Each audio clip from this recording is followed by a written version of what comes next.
A história das 10 pragas do Egito, vamos nessa aventura? Há muitos anos atrás, o povo de Deus, os hebreus, vivia como escravo no Egito. Eram milhares de homens, mulheres e crianças, obrigados a trabalhar em obras pesadas e tratados com crueldade. O faraó temia a força desse povo e queria mantê-lo sempre debaixo de sua mão. Mas Deus ouviu os clamores dos hebreus, ele escolheu Moisés para ser o libertador. Quando Moisés e seu irmão Arão foram ao faraó e pediram: "Deixa o povo do Senhor partir para adorá-lo." O faraó respondeu com arrogância: "Quem é o Senhor para que eu obedeça à sua voz?" E foi aí que começaram as famosas 10 pragas do Egito.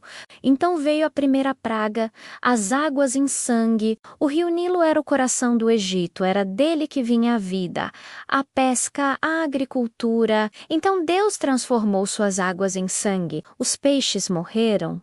O cheiro era insuportável e ninguém podia beber daquela água. Mesmo assim, o faraó endureceu o coração e não deixou o povo ir. Em seguida, veio a segunda praga, as rãs, e do nada, rapidamente, rãs saíram do rio e cobriram o Egito. Estavam nas cozinhas, nas camas, nas casas dos ricos e dos pobres. Imagine abrir a panela e encontrar rãs pulando dentro. O faraó, desesperado, pediu a Moisés que orasse para que elas fossem embora.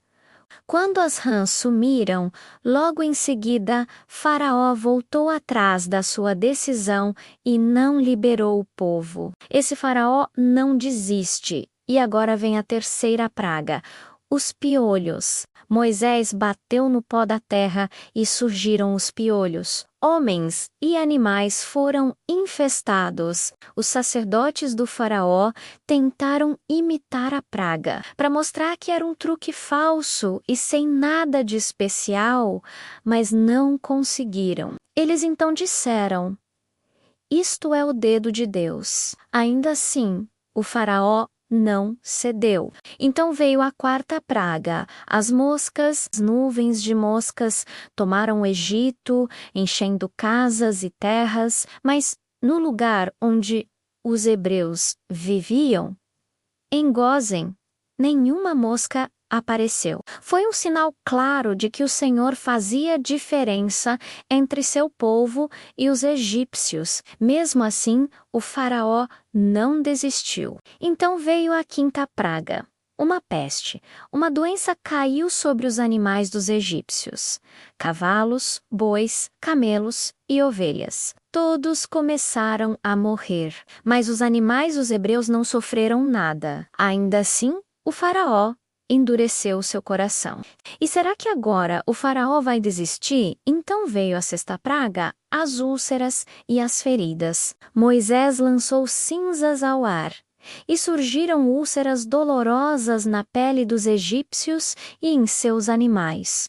Nem os magos do faraó conseguiam ficar de pé diante de Moisés, de tanta dor. Mas o faraó continuava fechado. Mesmo depois de tudo isso, o faraó não desistiu. Ele é cabeça dura, não desistiu nas pragas anteriores, agora acho que ele deve desistir. Então, chegou a sétima praga, granizo e fogo. Uma tempestade como nunca antes vista caiu sobre o Egito, trovões, granizo e fogo misturado que destruíam tudo. Plantas, árvores e animais que estavam no campo morreram. Somente na terra de Gósen, onde viviam os hebreus, nada foi atingido. O faraó até prometeu libertar o povo, mas quando a tempestade passou, voltou atrás. Oitava praga.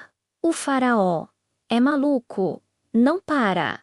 Agora é a vez dos gafanhotos. Um vento trouxe uma nuvem de gafanhotos que cobriu o céu e devorou o que ainda restava depois do granizo. Não havia mais planta verde no Egito, era a fome se aproximando. Mais uma vez o faraó suplicou: mas logo endureceu o coração. Então chegou a 9ª praga, e agora piorou, veio as trevas. O Egito inteiro mergulhou em trevas espessas por 3 dias. Ninguém podia se mover. Era como se o país tivesse parado no tempo. Mas onde os hebreus estavam, havia luz. Mesmo diante desse sinal poderoso, o faraó não quis obedecer. Não é possível. Então chegamos na 10ª praga. Agora a coisa ficou feia. Veio a morte dos primogênitos. Deus avisou que naquela noite todo primogênito do Egito morreria, desde o filho do faraó até o filho do servo mais humilde. Mas os hebreus receberam uma ordem. Deveriam sacrificar um cordeiro e marcar as portas de suas casas com o sangue. Quando o anjo do Senhor passasse, veria o sinal e pouparia aquela família. Naquela noite, o Egito chorou. De cada casa subiu o lamento, pois todos perderam o primogênito. O faraó, derrotado, finalmente mandou que Moisés levasse o povo embora. Assim, os hebreus foram libertos da escravidão. O que aprendemos com as 10 pragas? Elas não foram apenas desastres, mas sinais claros de que Deus é Senhor sobre a natureza, sobre os homens e sobre todos os falsos deuses. Cada praga mostrava que o Deus de Israel é o verdadeiro Deus e que nada pode resistir à sua vontade. Gostou dessa história poderosa? Então se inscreve no canal agora mesmo e descubra muitas outras histórias impressionantes e curiosidades da Bíblia que vão enriquecer a sua fé e conhecimento. Deus abençoe cada um de vocês.